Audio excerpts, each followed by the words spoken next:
साधक होते हैं जिनको बहुत समय लगता है भगवत प्राप्ति में, कई जन्म लग सकते हैं। कुछ साधक होते हैं जिनको इसी जन्म में प्राप्त हो जाते हैं। तो उन साधकों का वर्णन करते हैं कि जो भगवान की प्राप्ति तो चाहता है परंतु विषय भोगों में आसक्त बहुत ज्यादा है। अंदर एक चाह भी है कि भगवान मिल जाए तो ठीक है, लेकिन विषय भोगों की आसक्ति बहुत ज्यादा है। विषय भोगों की प्राप्ति में बाधा हो तो भगवान की चाह भी छोड़ देगा। कभी वो भगवान का भजन करता है तो कभी विषय भोगों को भोगता है। ऐसे साधक के लिए अनेक जन्म संसिद्धि, अनेक जन्म लगेंगे। अपने अपने हृदय को जांचना चाहिए कि हम किस कोटि के साधक हैं। दूसरा साधक वो है जो विषय भोगों की प्राप्ति भी चाहता है और भगवान को भी चाहता है और बराबर साधन करता है। ये उससे श्रेष्ठ है। जो पहला वर्णन किया गया उससे श्रेष्ठ है। वो तो छोड़ भी देता है, ये छोड़ता नहीं, न भगवान को छोड़ता न विषय भोग को छोड़ता है। ये उससे श्रेष्ठ है, पर इसको भी कई जन्म लगेंगे। भगवान का भी भजन छोड़ेगा नहीं, विषय संयोग मिलेगा तो छोड़ेगा नहीं। शायद है कि इसी कोटि में बहुत से आ जाएंगे। तीसरा है जो भगवान की प्राप्ति चाहता है पर साधन में तत्परता नहीं है, भोगों में उतनी खास प्रियता नहीं है जैसे ऊपर वर्णन किए गए साधक में। इसमें तीसरे में भोगों की खास प्रियता नहीं है। मिल गया तो ऐसा नहीं कि भोगों का वो त्यागी है, और खास प्रियता नहीं है, पर भजन में तत्परता नहीं है। ओ कृपा हो जाएगी तो हो जाएगा, लिखा इसमें कृपा हो जाएगी तो हो जाएगा, बिना भजन किए कृपा हो। ये भी उसी लाइन में है। चौथा, भगवान के लिए प्रयत्न तो करता है, भोगों में प्रीता भी खास नहीं है, पर बहुत जल्दी ऊब जाता है और छोड़ देता है। फिर पकड़ता है दूसरा साधन, फिर छोड़ देता है, फिर पकड़ता है। ये भी उसी कोटि में है। अब इनकी कोटि साधनात्मक साधकों की नहीं है। साधन तो प्रयत्न से करता है, बड़ी जल्दीबाजी से करता है, और कुछ दिन में फल ना देख करके ऊब कर छोड़ देता है। दूसरा साधन, दूसरी पद्धति, फिर दूसरी पद्धति, पूरा जीवन। पांचवा, न भोगों में प्रीति है, भगवान के लिए प्रयत्नशील है, पर उसे संदेह है कि पता नहीं भगवत प्राप्ति होगी कि नहीं। ये ऊपर वालों से अलग है, पर इसको भी जन्म लगेंगे कि इसको संदेह है, अपने साधन पर संदेह है, साध्य पर संदेह है। छठवां, भगवान के लिए पूरी तैयारी है, साधन करता है, विश्वास है, पूरी तैयारी की इस जन्म में भगवान को प्राप्त करूंगा, भगवान पर विश्वास है,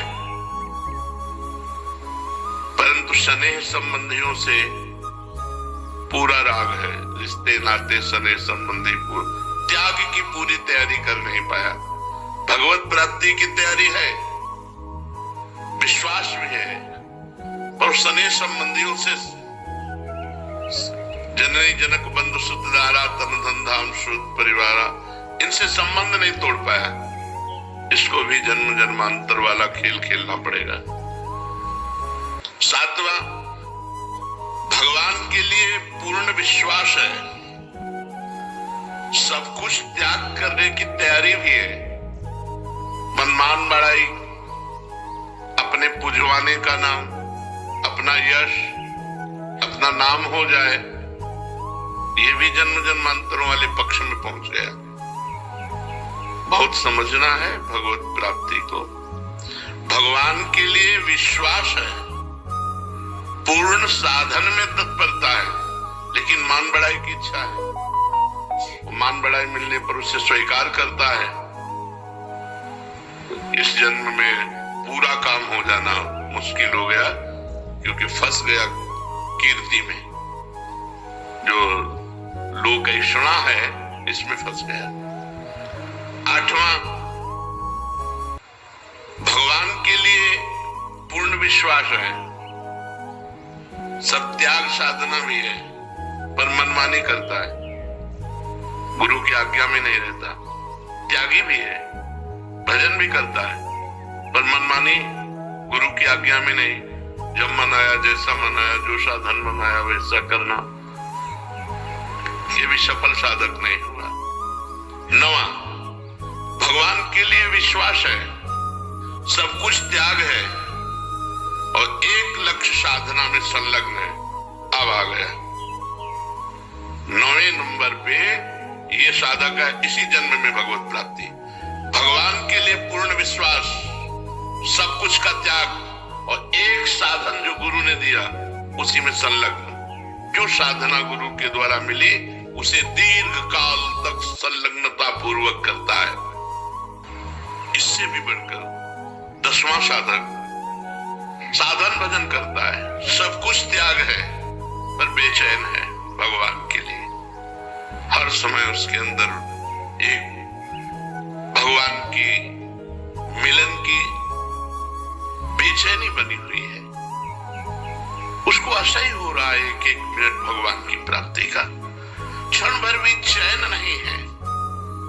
वो सब कुछ समर्पित करने के लिए तैयार है इसी जन्म में। 9 से लेके 10, ये इसी जन्म में, ये इसी जन्म में बहुत जल्दी भगवत प्राप्त हो जाएगा। 9वां इसी जन्म में भगवत प्राप्त होगा, लेकिन 10वां बहुत जल्दी भगवत प्राप्ति हो जाएगी, सालों में। भगवान की प्राप्ति के साधन में तत्पर है, सब कुछ त्यागने को तैयार है। हृदय में असह बेचैनी है, कब मिलेंगे भगवान।